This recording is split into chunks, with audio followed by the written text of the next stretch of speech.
ನಾವು ಬಂದಿದ್ದೇವೆ ತಿರುಪತಿ ತಿರುಮಲ ದೇವಸ್ಥಾನಕ್ಕೆ. ತಿರುಪತಿಯಿಂದ ತಿರುಮಲ ದೇವಸ್ಥಾನ ಹೋಗ್ಲಿಕ್ಕೆ ನಮ್ಗೆ 3 ದಾರಿ ಇದೆ. ಮೊದಲನೇದು ನಾವು ರೋಡ್ ಮೂಲಕ ನಮ್ಮ ಪರ್ಸನಲ್ ಗಾಡಿ ಅಥವಾ ಗವರ್ಮೆಂಟ್ ವೆಹಿಕಲ್ ಮೂಲಕ ಹೋಗ್ಬೋದು. 2ನೇ ದಾರಿ ಶ್ರೀವರಿ ಮೆಟ್ಟು, ಇದರಲ್ಲಿ 2100 ಸ್ಟೆಪ್ಸ್ ಇದೆ. 1 ಗಂಟೆ 2 ಗಂಟೆಯಲ್ಲಿ ನಾವು ಕ್ಲೈಮ್ ಮಾಡಿ ಹತ್ಬಹುದು. ಆದ್ರೆ ನಾವು ಇವತ್ತು ಹೋಗ್ತಿರೋದು 3ನೇ ದಾರಿಯಲ್ಲಿ, ಅದುವೇ ಅಲಿಪಿರಿ ಮೆಟ್ಟು. ಇಲ್ಲಿ 3500 ಸ್ಟೆಪ್ಸ್ ಇದೆ, ಇಲ್ಲಿ ನೋಡ್ಬೋದು. ಅದಲ್ಲದೆ 9 ಕಿಲೋಮೀಟರ್ ನಾವು ಇವತ್ತು ಕಂಪ್ಲೀಟ್ ಮಾಡ್ಲಿಕ್ಕಿದ್ದೇವೆ. ನೀವು ಕೂಡ ನಮ್ ಜೊತೆ ಬರ್ತಿದ್ದೀರಿ, ಬನ್ನಿ ಹೋಗುವ.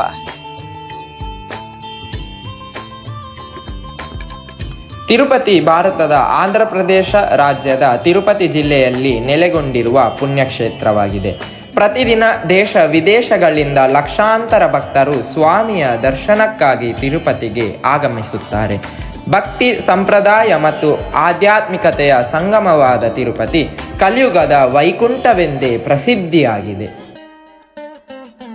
ಈಗ ನೀವು ನೋಡ್ತಿದ್ದೀರಲ್ಲ ನನ್ನ ಹಿಂದೆ, ಇದು ಹೆಸರು ರಾಜಗೋಪುರಂ ಅಂತ. ಇದು ನಿಮ್ಗೆ ಸಿಗೋದು ಅಲಿಪೆರಿ ಮೆಟ್ಟಿನ ಸ್ಟಾರ್ಟಿಂಗ್ ಅಲ್ಲಿ. ಬನ್ನಿ, ಇಲ್ಲಿಂದ ನಮ್ಮ ಅಲಿಪೆರಿ ಮೆಟ್ಟಿದ್ದು ಜರ್ನಿ ಶುರು ಆಗ್ತದೆ. 3500 ಸ್ಟೆಪ್ಸ್, 9 ಕಿಲೋಮೀಟರ್ ಈಗ ನಾವು ಹತ್ಲಿಕ್ಕಿದ್ದೇವೆ. ಬನ್ನಿ.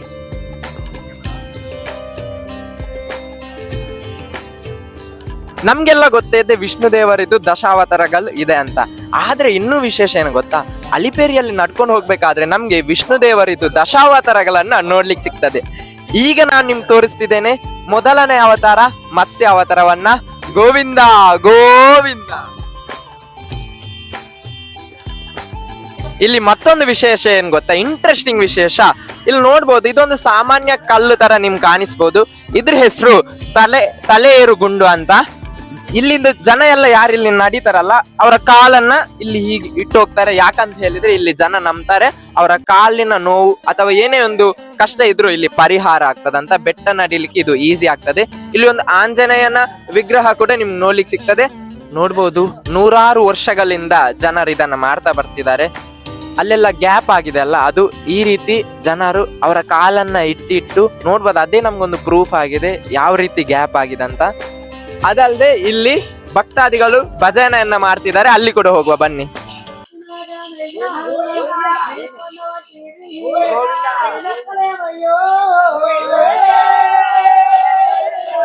ಈಗ ನಾವು ವಿಷ್ಣು ದೇವರ 2ನೇ ಅವತಾರವನ್ನು ನೋಡ್ತಿದ್ದೇವೆ, ಕೂರ್ಮ ಅವತಾರ. ಬನ್ನಿ ತೋರಿಸ್ತೇನೆ. ಇಲ್ಲಿ ನೋಡ್ಬೋದು, ಪ್ರತಿಯೊಂದು 3.5 ಸ್ಟೆಪ್ ಏನಿದೆ ಅಲ್ಲ, ಪ್ರತಿಯೊಂದು ಸ್ಟೆಪ್ಗೆ ಹೀಗೆ ಕರ್ಪೂರವನ್ನ ಹಚ್ಚಿ ದೀಪವನ್ನ ಇಡ್ತಾರೆ. ಯಾಕೆ ಕೇಳಿದ್ರೆ ಅವರ ಒಂದು ಪ್ರಾರ್ಥನೆ ಇರ್ತದೆ, ಅವರ ವಿಷಯ ಏನಿರ್ತದೆ ಅದನ್ನ ಫುಲ್ಫಿಲ್ ಆಗ್ಲಿಕ್ಕೆ ಅವರು ಈ ರೀತಿ ಕರ್ಪೂರವನ್ನ ಹಚ್ತಾರೆ. ಈಗ ನೀವು ಏನ್ ನೋಡ್ತಿದ್ದೀರಾ, ಇದು 2ನೇ ಗೋಪುರ. ಇದ್ರ ಹೆಸರು ಮೈಸೂರು ಗೋಪುರ ಅಂತ. ಯಾಕೆ ಮೈಸೂರು ಗೋಪುರ ಕರೀತಾರೆ ಅಂತ ಹೇಳಿದ್ರೆ, ಮೈಸೂರು ಅವರ ಮಾಡಿರುವಂತಹ ಒಂದು ಕಾಂಟ್ರಿಬ್ಯೂಷನ್ ಆಗಿರ್ಬೋದು, ಅವರು ಏನೆಲ್ಲ ಇಲ್ಲಿ ಸೇವೆಯನ್ನ ಮಾಡಿದ್ದಾರೆ, ಹಾಗಾಗಿ ಈ ಗೋಪುರಕ್ಕೆ ಮೈಸೂರು ಗೋಪುರ ಅಂತ ಹೆಸರಿಟ್ಟಿದ್ದಾರೆ. ಮೈಸೂರು ರಾಜರಿಗೆ ಒಂದು ಥ್ಯಾಂಕ್ ಯು ಹೇಳುವ ಅಥವಾ ಧನ್ಯವಾದ ಭಾವದಿಂದ ಈ ಹೆಸರನ್ನಿಟ್ಟಿದ್ದಾರೆ.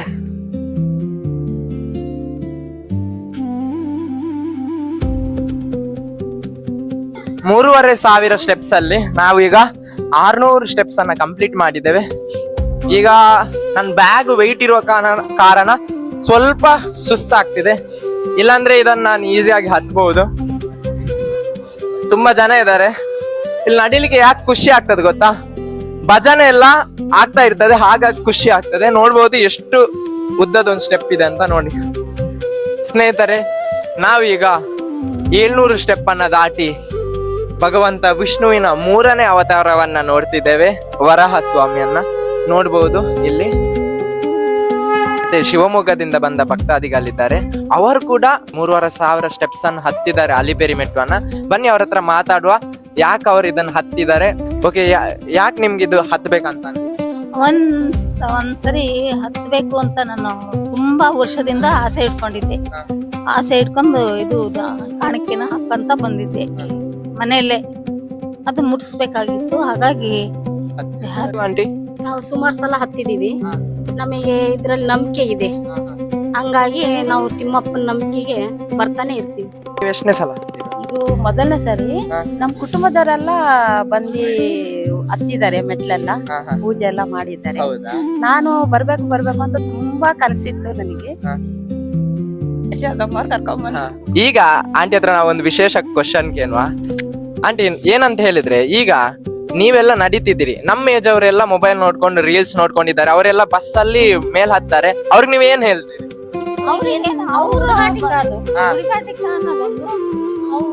ಅವ್ರಿಗೆ ಬೇಕು ಹುಮ್ಮಸ್ಸು, ಹಾ.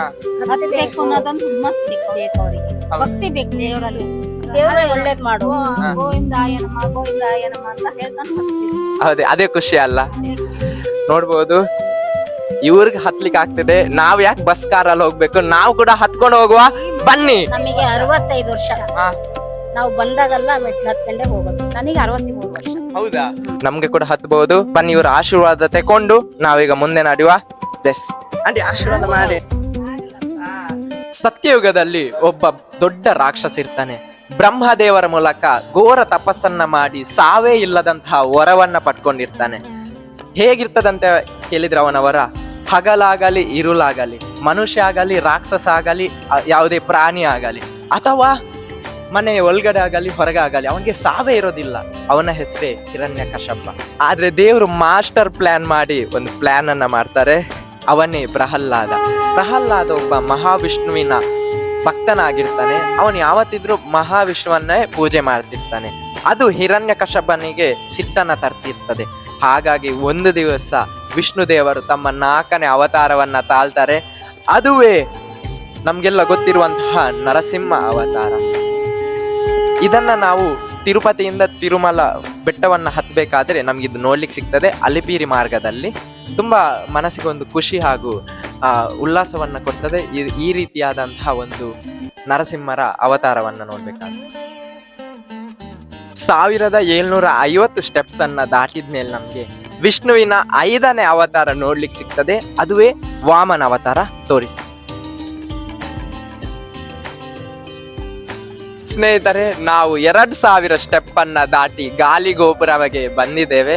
ಇಲ್ಲಿ ಹಲವಾರು ರೀತಿಯ ಪ್ರಾರ್ಥನೆ, ಬೇರೆ ಬೇರೆ ಊರಿಂದ ಬಂದಿದ್ದಾರೆ. ಬೇರೆ ಬೇರೆ ಸಂಪ್ರದಾಯ, ಆಚರಣೆ, ನಗು, ಹಾಗೆ ಬೇರೆ ಬೇರೆ ಏನೇನೋ ಕಾರಣಗಳನ್ನ ಇಟ್ಕೊಂಡು ಇಲ್ಲಿ ಬಂದಿರ್ತಾರೆ. ಅವರದೇ ಆದಂತಹ ಕನಸು.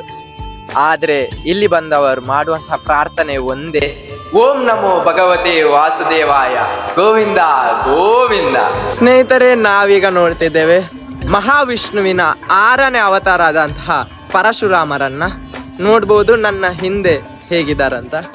ಸ್ನೇಹಿತರೆ, 2000 ಸ್ಟೆಪ್ಸ್ ಅಂದ್ರೆ ಗಾಲಿ ಗೋಪುರಂ ದಾಟಿದ ಮೇಲೆ ನಮ್ಗೆ ಸುಮಾರು ಲೈನ್ ಅಲ್ಲಿ ಹೋಟೆಲ್ ನೋಡ್ಲಿಕ್ಕೆ ಸಿಗ್ತದೆ. ಇಲ್ಲಿ ನಮ್ಗೆ ಫೋನ್ ಕೂಡ ಚಾರ್ಜ್ಗೆ ಇಡ್ಬೋದು, ತಿಂಡಿ ಬೇಕಿದ್ರೆ ತಿನ್ಬೋದು, ದೋಸೆ, ಇಡ್ಲಿ, ವಡ ಏನ್ ಬೇಕಿದ್ರೆ ಇಲ್ಲಿ ಮ್ಯಾಗಿ ಏನ್ ಬೇಕಾದ್ರೂ ಮಾಡಿಕೊಡ್ತಾರೆ, ಅದನ್ನ ಕೂಡ ತಿನ್ಬೋದು. ಮತ್ತೆ ನಾನ್ ಮತ್ತೆ ಈಗ ಫ್ರೆಂಡ್ ಇಲ್ಲಿ ಕೂತ್ಕೊಂಡಿದ್ದೇವೆ. ಇನ್ನು ಸ್ವಲ್ಪ ಹೊತ್ತಾದ್ಮೇಲೆ ನಾವು ಇಲ್ಲಿಂದ ಹೊರಡ್ತೇವೆ. ಹಾಗಾಗಿ ಇಲ್ಲಿ ಕೂಡ ನೀವು ರೆಸ್ಟ್ ಅನ್ನ ಮಾಡಬಹುದು.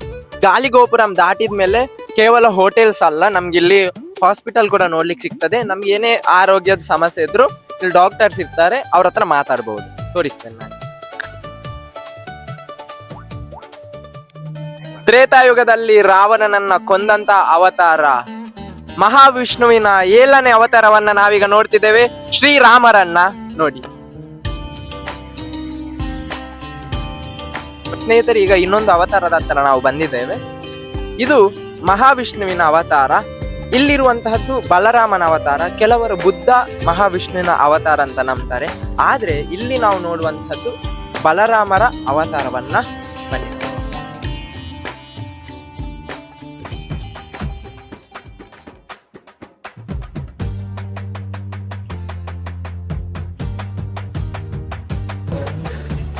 ಸ್ನೇಹಿತರೆ, ಇಲ್ಲಿ ಮತ್ತೊಂದು ವಿಶೇಷ ಏನಂತ ಕೇಳಿದ್ರೆ, ಮೇಲ್ಗಡೆ ನಿಮ್ಗೆ ರೋಡ್ ಹೋಗ್ತಿರೋದು ಕಾಣಿಸ್ಬೋದು, ಕೆಳಗಡೆಯಿಂದ ನಾವು ಹೋಗ್ತಿದ್ದೇವೆ. ನೋಡಿ, ಮೇಲ್ಗಡೆ ರೋಡ್ ಕಾಣಿಸ್ತಿದೆ ಅಲ್ಲ, ಕೆಳಗಡೆಯಿಂದ ನಾವು ಹೋಗ್ತೇವೆ. ಬನ್ನಿ, ಅಂಡರ್ ಗ್ರೌಂಡ್ ಇಂದ ಹೋಗುವ. ನೋಡ್ಬೋದು ಈ ರೀತಿ ಇದೆ ಸ್ಟೆಪ್ಸ್. ಯಾರಿಗೆ ಕಷ್ಟ ಇಲ್ಲ ಹೇಳಿ? ತ್ರೇತಾಯುಗದಲ್ಲಿ ಪ್ರಭು ಶ್ರೀ ರಾಮರಿಗೆ, ದ್ವಾಪರ ಯುಗದಲ್ಲಿ ಕೃಷ್ಣ ದೇವರಿಗೆ, ವೈಕುಂಠಾಧಿಪತಿ ಮಹಾವಿಷ್ಣುವಿಗೆ ಕೂಡ ಕಷ್ಟ ಇತ್ತು. ಇದ್ರಲ್ಲಿ ನಮ್ಗೆ ಪ್ರೂವ್ ಆಗ್ತದೆ ಕಷ್ಟ ಅನ್ನೋದು ಎಲ್ಲರಿಗೂ ಕೂಡ ಬರ್ತದೆ. ಆದ್ರೆ ನಾವು ಅದನ್ನು ಹೇಗೆ ಫೇಸ್ ಮಾಡ್ತೇವಲ್ಲ, ಅದು ಇತಿಹಾಸ ಆಗ್ತದೆ. ನಿಮ್ಗೆ ತೋರಿಸ್ತಿರುವಂತ ಅವತಾರ ಮಹಾವಿಷ್ಣುವಿನ ಅವತಾರ. ದ್ವಾಪರ ಯುಗದಲ್ಲಿ ಭೂಮಿ ಮೇಲೆ ಬಂದಂತಹ ದೇವರಿದ್ದ ಅವತಾರ. ನಾನ್ ನಿಮ್ಗೆ ತೋರಿಸ್ತಿರುವಂತಹದ್ದು ಪ್ರಭು ಶ್ರೀ ಕೃಷ್ಣರ ಅವತಾರ. ನೋಡಿ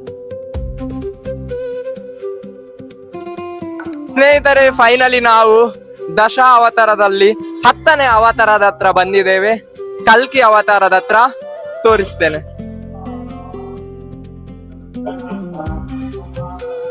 ಕಲ್ಕಿ ಅವತಾರದ ಹತ್ರನೇ ಇರುವಂತಹದ್ದು ಆಂಜನೇಯ ದೇವರ ದೊಡ್ಡ ಒಂದು ಸ್ಟ್ಯಾಚು. ಅದನ್ನ ಕೂಡ ನಾವೀಗ ನೋಡುವ. ನನ್ನ ಹಿಂದೆ ನೀವೀಗ ನೋಡ್ತಿರ್ಬೋದು ಹನುಮಂತ ದೇವರ ಒಂದು ವಿಗ್ರಹ ಸ್ಟ್ಯಾಚುವನ್ನ, ಎಷ್ಟು ದೊಡ್ಡದಾಗಿದೆ ಅಂತ. ಇದು ನಿಮ್ಗೆ ಸಿಗುವಂತದ್ದು ಅಲಿಪಿರಿ ಮಾರ್ಗದಲ್ಲಿ ಬಂದ್ರೆ ಮಾತ್ರ.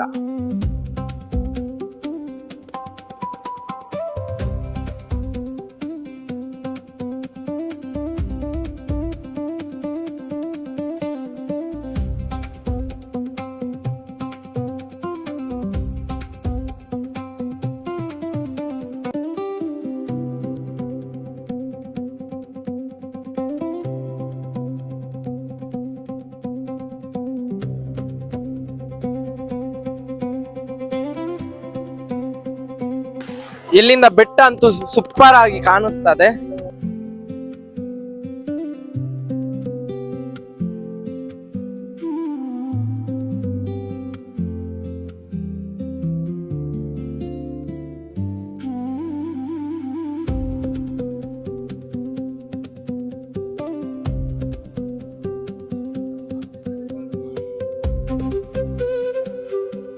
ಸ್ನೇಹಿತರೆ, ಮುಕಾಲು ಮೆಟ್ಟಿನ ವಿಶೇಷ ಏನಂತ ಕೇಳಿದ್ರೆ, ಇಲ್ಲಿ ನೋಡ್ಬಹುದು ಭಕ್ತಾದಿಗಳು ಹೇಗೆ ನಡೀತಾರಂತ.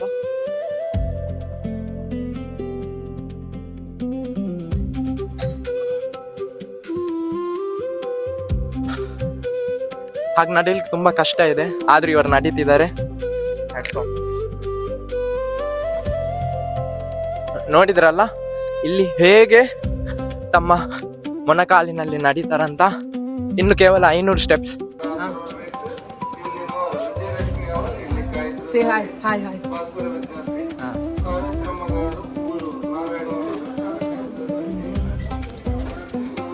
ಓಕೆ, ಕನ್ನಡ ಬರ್ತದಾ? Kannada say okay. Govinda Govinda. Okay, bye. ಸ್ನೇಹಿತರೆ, ನಾವೀಗ 3400 ಸ್ಟೆಪ್ ಅನ್ನ ದಾಟಿ ಆಯ್ತು. ಈಗ ನಾನು ನಿಮಗೆ ಶ್ರೀವಾರಿ ಮೆಟ್ಟು ಮತ್ತೆ ಅಲಿಪೆರಿ ಮೆಟ್ಟಿದ್ದು ಡಿಫ್ರೆನ್ಸ್ ಹೇಳ್ತೇನೆ. ಶ್ರೀವಾರಿ ಮೆಟ್ಟು 2100 ಸ್ಟೆಪ್ ಇದೆ, ಅದು ಕವರ್ ಮಾಡೋದು ಒಂದೇ ಮೌಂಟೇನ್. ಆದರೆ ಅಲಿಪಿರಿ ಮೆಟ್ಟು 3500 ಸ್ಟೆಪ್ಸ್ ಇದೆ. ಅದಲ್ಲದೆ ನಾವು 7 ಬೆಟ್ಟವನ್ನು ಕವರ್ ಮಾಡ್ತೇವೆ ಇದರಲ್ಲಿ.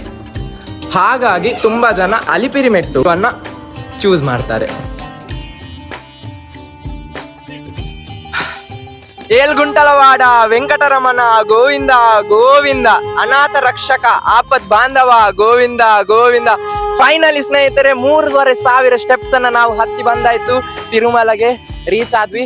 ನಾವು ತಗೊಂಡಿರುವಂತಹ ಸಮಯ 6 ಗಂಟೆ. ಇದಕ್ಕಿಂತ ಬೇಗ ಕೂಡ ನಿಮ್ಗೆ ಬರ್ಬೋದು, ಆದ್ರೆ ನಾವು ಅಲ್ಲಿ ರೆಸ್ಟ್ ಮಾಡಿ ಮತ್ತೆ ಅಲ್ಲಿ ಸ್ಟ್ರೀಟ್ ಫುಡ್ ಅನ್ನೆಲ್ಲ ತಿಂದು ಬಂದ್ವಿ. ನೀವು ಕೂಡ ಇದಕ್ಕಿಂತ ಬೇಗ ಬರ್ಬೋದು, ಆದ್ರೆ 3.5 ಸ್ಟೆಪ್ಸ್ ಕಂಪ್ಲೀಟ್ ಮಾಡಿ ಆದ್ಮೇಲೆ ಆಗುವಂತಹ ಖುಷಿ ಇದೆ ಅಲ್ಲ, ಬೇರೆನೆ. ನೀವು ಕೂಡ ನೆಕ್ಸ್ಟ್ ಟೈಮ್ ತಿರುಪತಿಗೆ ಬಂದಾಗ ತಿರುಮಲ ಸ್ಟೆಪ್ಸ್ ಅಲ್ಲಿ ಬರ್ಲಿಕ್ಕೆ ಒಮ್ಮೆ ಎಕ್ಸ್ಪೀರಿಯನ್ಸ್ ಮಾಡಿ. ತುಂಬಾ ಖುಷಿ ಆಗ್ತದೆ ಇಲ್ಲಿ ಹತ್ತಿ ಬರ್ಲಿಕ್ಕೆ. 4 to 5 hours ನಿಮ್ಗೆ ಟೈಮ್ ತಗೊಳ್ತದೆ. ಆ ಎಕ್ಸ್ಪೀರಿಯನ್ಸ್ ಇದೆ ಅಲ್ಲ, ಬೇರೆ ಎಲ್ಲೂ ಸಿಗೋದಿಲ್ಲ. ಹತ್ಬೇಕಾದ್ರೆ ನಿಮ್ಗೆ ಇದು ಕಷ್ಟ ಅಂತಾನೆ ಅನ್ಸಲ್ಲ, ತುಂಬಾ ಖುಷಿ ಆಗ್ತದೆ. ಅಲ್ಲಲ್ಲಿ ಸಾಂಗ್ ಪ್ಲೇ ಆಗ್ತಿರ್ತದೆ, ಭಜನೆ ಪ್ಲೇ ಆಗ್ತಿರ್ತದೆ, ನಿಮ್ಗೆ ಬೇರೆ ಬೇರೆ ಜನರನ್ನು ನೋಡ್ಲಿಕ್ಕೆ ಸಿಗ್ತದೆ. ಇದು ನಿಮ್ಗೆ ಇಲ್ಲಿ ಖುಷಿ ಆಗ್ತದೆ. ಸ್ನೇಹಿತರೆ, ಫೈನಲಿ ತಿರುಪತಿಯಿಂದ ತಿರುಮಲ ಬಂದಾಯ್ತು. ಇಲ್ಲಿ ಬಂದ್ಮೇಲೆ ಒಂದು ಖುಷಿ ಆಗ್ತದಲ್ಲ, ಅಂದ್ರೆ ನೋಡ್ಬೋದು ಅಲ್ಲಿ ರೋಡ್ ಕಾಣಿಸ್ತಿದೆ ಅಲ್ಲ, ನಾವು ನಮ್ಮ ವೆಹಿಕಲ್ ಇಂದ ಬಂದ್ರೆ ಅಲ್ಲಿಂದ ಬರ್ಬೋದು, ಆದ್ರೆ ನಡ್ಕೊಂಡು ಬಂದಿದ್ದು ನಾವು ಇಲ್ಲಿ ಈ ರೋಡ್ ಅಲ್ಲಿ ಬರ್ಬೋದು. ಇದು ಇವತ್ತು ಸಿಗುವಂತಹ ಲಾಸ್ಟ್ ಇದು ಮಂಟಪ. ಈಗ ನಮ್ಮ ಮುಂದಿನ ಕೆಲಸ ಮಾಡುವ. ಸ್ನೇಹಿತರ, ಕೆಳಗಡೆ ಫ್ರೀ ಲಗೇಜ್ ಕೌಂಟರ್ ಅಂತ ಇರ್ತದೆ. ಅಲ್ಲಿ ನಾವು ಲಗೇಜ್ ಅನ್ನ ಡೆಪಾಸಿಟ್ ಮಾಡಿದ್ರೆ ಅದು ಮೇಲ್ ತನಕ ಅವರೇ ಫ್ರೀ ಆಗಿ ಕರ್ಕೊಂಡ್ ಬರ್ತದೆ. ಅದು ನಿಮ್ಗೆ ಎಂಟ್ರೆನ್ಸ್ ಆಗ್ತಾನೆ ಇರ್ತದೆ, ನೋಡ್ಬೋದು.